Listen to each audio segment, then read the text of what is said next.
Hi, this is Brenda Collins again from Wheatmore Middle School in Trinity, North Carolina, and I wanted to give you my top 3 tips that I would use or that I wish I had known ahead of time by using this hydroponics set. First of all, you'll notice that it looks a little bit more empty than it did. We've eaten our lettuce. The kids have had a lot of fun.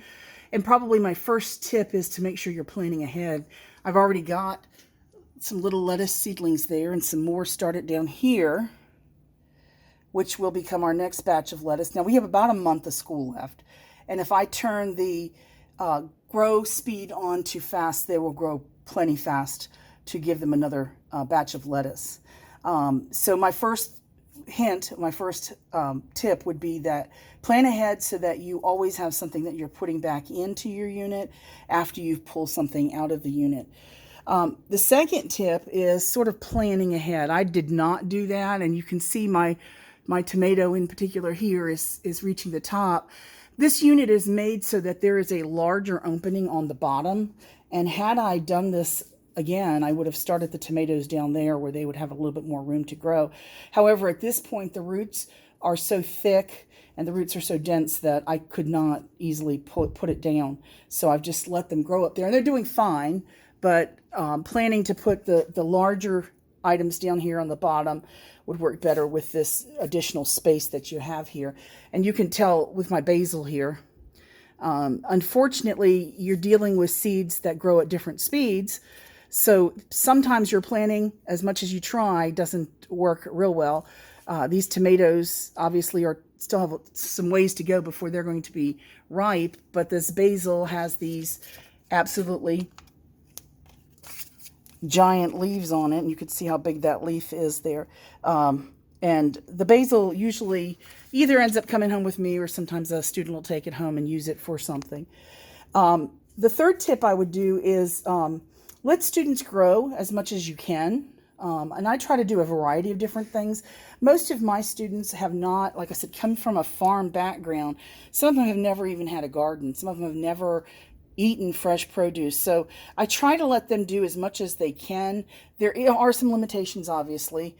This is middle school, so some of my kids are more mature than others. Some of them can handle some of this caregiving. Some of them cannot. I introduce them to different pieces of equipment like our pH meter.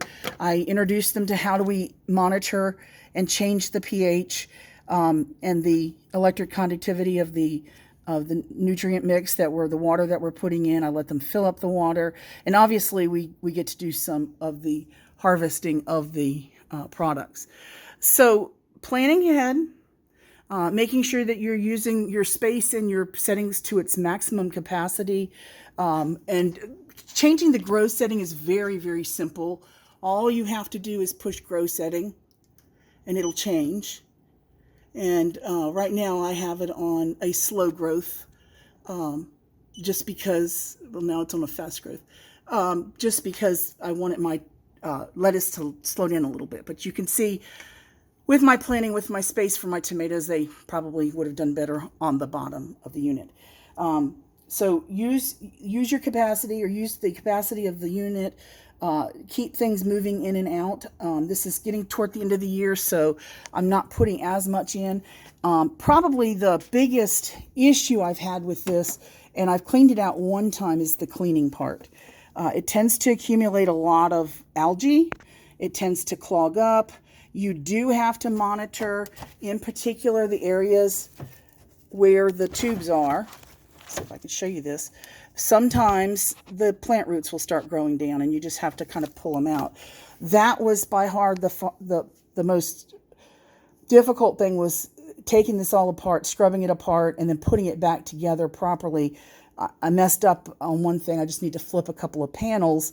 But for the most part, it just took time and it just took energy, which we all know that for teachers is not always something that we have in a lot of abundance. So I hope these helped.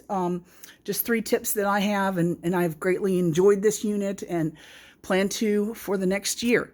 Thanks.